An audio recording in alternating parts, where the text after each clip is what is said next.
Assalamualaikum warahmatullahi wabarakatuh. Nama saya Desi Indasari dan di sini saya akan menjelaskan 5 jenis tes kebahasaan. Yang pertama, prosedur pengembangan tes diskret.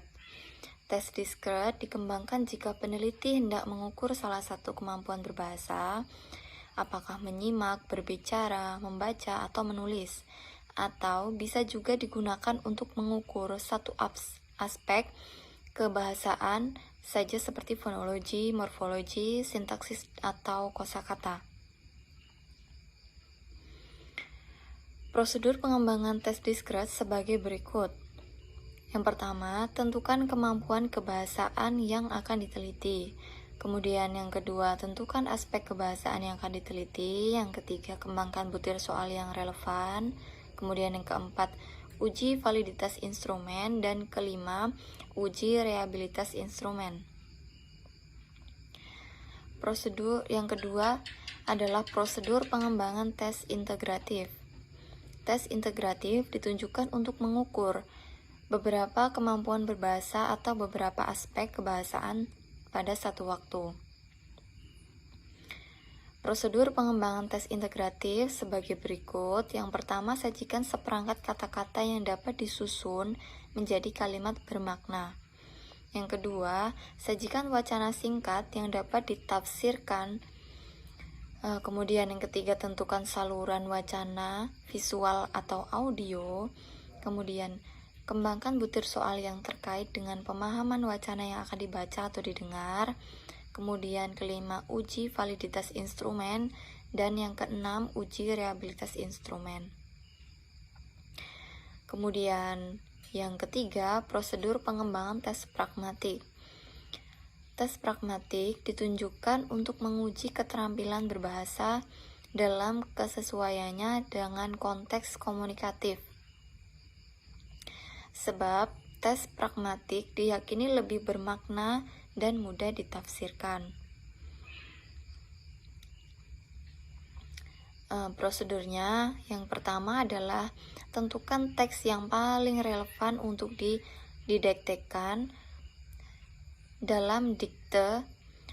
Peserta tes dituntut untuk dapat menulis apa yang didengar. Atau yang kedua, tentukan tema wawancara yang sesuai dengan konteks peserta didik. Atau yang ketiga, tentukan seperangkat gambar yang dapat dikonstruksikan menjadi sebuah cerita. Atau yang keempat, tentukan sebuah wacana singkat untuk tujuan paraphrase. Kemudian yang kelima, uji validitas instrumen. Kemudian yang keempat, prosedur pengembangan tes komunikatif.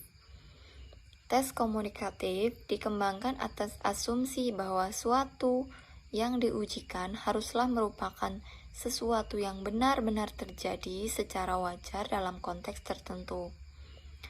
Dengan kata lain, kemampuan berbahasa yang diujikan harus sesuai dengan penggunaannya dalam kehidupan nyata.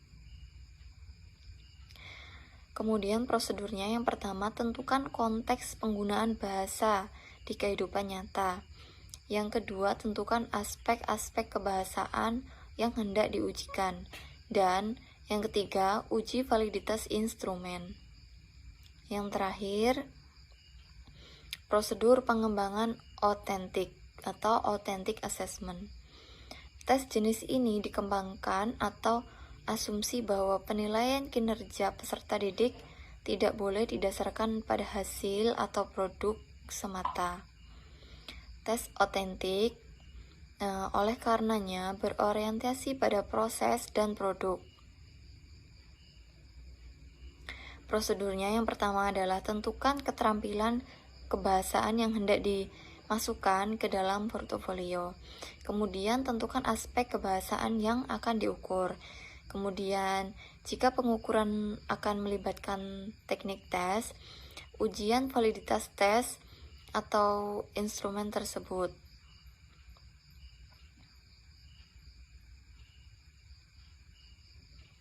Agar hasil yang diperoleh dari setiap jenis instrumen dapat dipertanggungjawabkan, diperlukan uji validitas dan reliabilitas.